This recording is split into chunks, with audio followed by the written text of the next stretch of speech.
আচ্ছা ঠিক আছে, এখন আমরা দেখব ভেক্টরের আরো দুটি ইম্পর্টেন্ট টাইপ, একটা হচ্ছে অবস্থান ভেক্টর, একটা হচ্ছে সরণ ভেক্টর। সো এই দুটি ভেক্টর নিয়েও আমরা পরবর্তীতে অনেক ডিটেলসে আলোচনা করব। সো আপাতত আমরা একটা ধারণা নিব যে আসলে এই দুটি ভেক্টর কি মিন করে। সো অবস্থান ভেক্টর যে আছে এটার সংজ্ঞানটি এইভাবে করা হয় যে প্রসঙ্গ কাঠামোর প্রসঙ্গ বিন্দুর সাপেক্ষে কোনো একটা বিন্দুর অবস্থানই হচ্ছে অবস্থান ভেক্টর। সো বোঝাই যায় তাই না, অবস্থান ভেক্টর অবস্থান নির্দেশ করবে তাই না, কিন্তু কথা হচ্ছে এই যে প্রসঙ্গ কাঠামো আর প্রসঙ্গ বিন্দু এটা নিয়ে আমাদের একটু বুঝতে হবে। ঠিক আছে, সো আমরা দেখি যে প্রসঙ্গ কাঠামো আর প্রসঙ্গ বিন্দু কি। আমরা অনেকেই জানি প্রসঙ্গ কাঠামো আর প্রসঙ্গ বিন্দু সম্পর্কে অনেকেরই আইডিয়া আছে, কিন্তু অনেকে জানি না, কারণ আমাদের অনেক সময় মনে হয় যে এটা ইম্পর্টেন্ট না। সো প্রসঙ্গ কাঠামো বলতে বোঝায় একটা 3D স্থানাঙ্ক ব্যবস্থা হইতে পারে, যেরকম এখানে আমি এক্স অক্ষ এটা ওয়াই অক্ষ, দেন জেড অক্ষ কোনটা হবে, এটা হবে না, এটা ধরো এক্স অক্ষ, এটা ওয়াই অক্ষ, এটা জেড অক্ষ।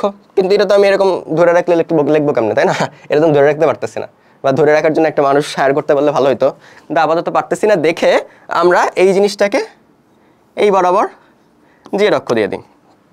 ঠিক আছে, তো এখন আমরা মনে করি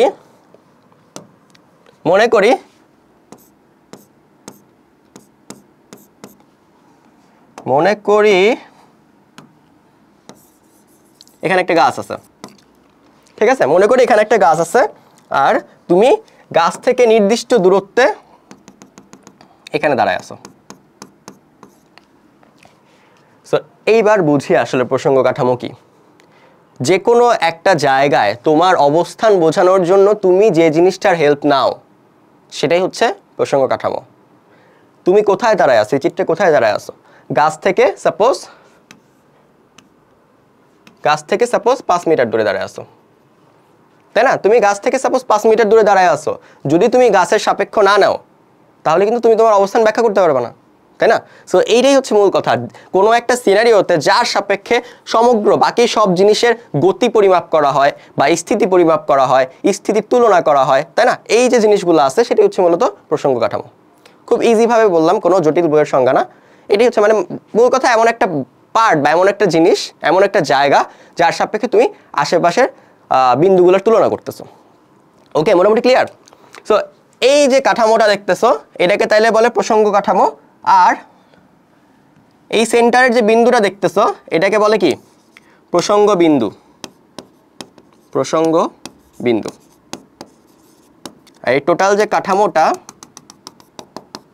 এটাকে বলতেছি প্রসঙ্গ কাঠামো।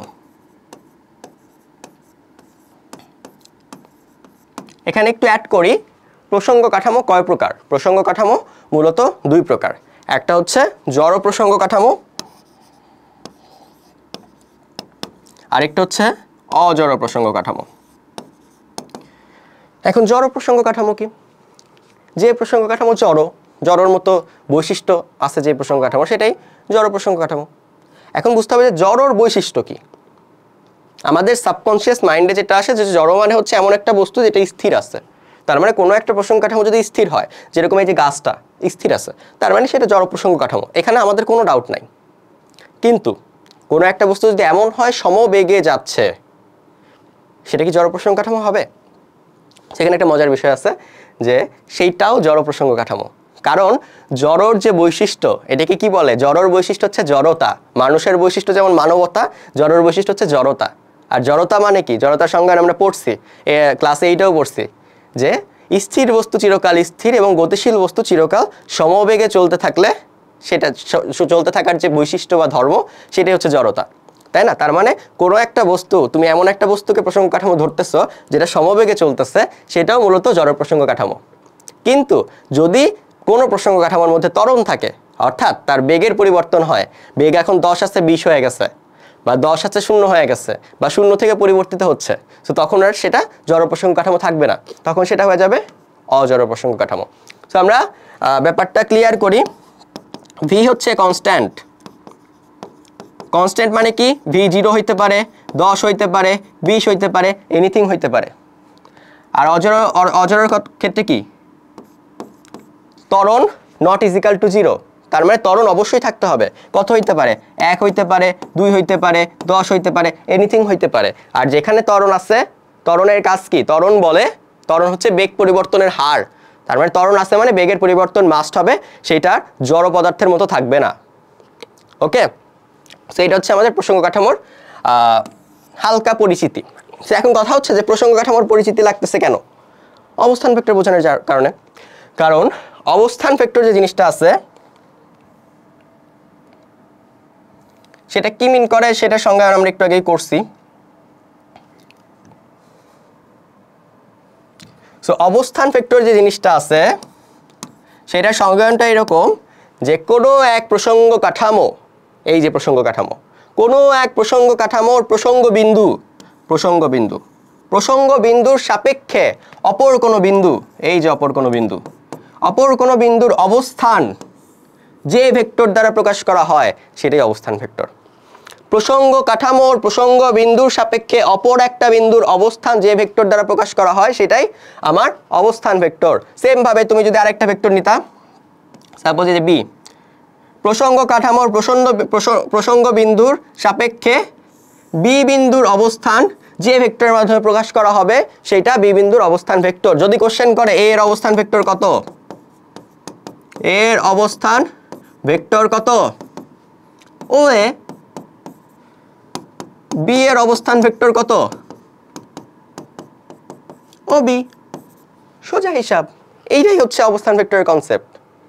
ওকে, আমরা আই গেস সবাই বুঝতে পারছি, ঠিক আছে? অনেক সময় এই ও এ আর ও বি কে আরো কয়েকভাবে লেখা হয়, যেরকম এটাকে তোমার ছোট হাতের এ দিয়ে নিচে দাগ দিতে পারে, এটাকে ছোট হাতের বি দিয়ে নিচে দাগ দিতে পারে। এটা জাস্ট অনেক জায়গা এইভাবে দেখানো হয়, নট লাইক ম্যান্ডেটরি।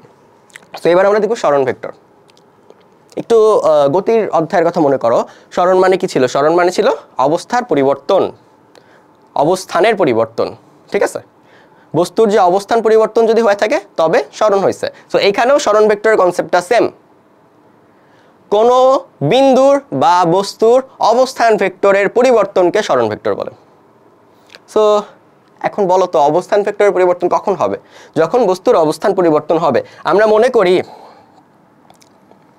মনে করি এখানে একটা বস্তু আছে। সো বস্তুটা আমার অবস্থান পরিবর্তন করে বিতে গেল। সো বস্তু যদি অবস্থান পরিবর্তন করে বিতে যায়, বস্তুর অবস্থান ভেক্টর পরিবর্তন হবে না? একটু আগে বস্তুটার অবস্থান ভেক্টর ছিল ও এ, এখন অবস্থান ভেক্টর কত? ও বি। খুবই কমন হিসাব। তো সরণ ভেক্টর কোনটা হবে? তার যে সরণ হচ্ছে, সরণ বরাবর যে ভেক্টরটা সেটাই সরণ ভেক্টর হবে, এটাই হবে সরণ ভেক্টর। খুবই কমন বিষয়, জটিল কিছুই না, জটিলভাবে আমরা ভাববই না, এটাই হবে আমাদের সরণ ভেক্টর। সো এখন কথা হচ্ছে সরণ ভেক্টরের একটা সূত্র আছে। তো সূত্রটাও আমরা কিভাবে পাই বলো? সূত্রটাও আমরা সংজ্ঞা থেকেই পাই। সংজ্ঞায় কি বলা ছিল যে অবস্থান ভেক্টরের পরিবর্তনকে সরণ ভেক্টর বলে। অলওয়েজ রিমেম্বার, ফিজিক্সে পরিবর্তন কোন চিহ্ন দ্বারা প্রকাশ করে? ডেল দ্বারা, তাই না? ডেল মানে পরিবর্তন। আর 95% ক্ষেত্রে পরিবর্তন মানে বোঝায় শেষ মান বা শেষ অবস্থান বা শেষ ভ্যালু থেকে আদি মান বা আদি অবস্থান বা আদি ভ্যালু বিয়োগ। মাস্ট রিমেম্বার, এই পার্টগুলো আমরা বারবার ফেস করব, বারবার। ফিজিক্সে পরিবর্তন মানে শেষে যা ছিল সেইটা থেকে আদিরটা বিয়োগ। 95% ক্ষেত্রে 5% আছে, ওইটা আমরা পরে বলবো, ঠিক আছে? শেষ থেকে আদিটা বিয়োগ। এখন বলো তোমাকে সরণ মানে কি? সরণ মানে হচ্ছে অবস্থান ভেক্টরের পরিবর্তন। তার মানে সরণ ভেক্টর, এখানে সরণ ভেক্টর কত? সরণ হচ্ছে কোথা থেকে? এ থেকে বি পর্যন্ত গেছে, তার মানে এ বি হচ্ছে সরণ ভেক্টর, সমান সমান অবস্থান ভেক্টরের পরিবর্তন। শেষ অবস্থান ভেক্টর কত? ও বি মাইনাস আদি অবস্থান ভেক্টর ও এ। এটাই হচ্ছে সূত্র, নোট ডাউন করো। শেষে যে জায়গা থাকবে তার অবস্থান ভেক্টর থেকে আদি অবস্থান ভেক্টর বিয়োগ দিলেই পাওয়া যায় সরণ ভেক্টর। এবং এটা কেন হয় এটা আমরা আবার দেখব আরেকটা জায়গায়, যে আসলে এটা আমরা ম্যাথমেটিক্যালি আমরা বুঝাবো যে আসলে এই ঘটনা কেন ঘটে। এর জন্য আমাদের ত্রিভুজ সূত্র লাগবে। সো আপাতত আমরা এটা ব্যাখ্যা করতে পারতেছি না, আমরা সামনে ত্রিভুজ সূত্র পড়বো, দেন আমরা এটা কোনো এক সময় তোমাদেরকে খুব ভালোভাবে বুঝাবো।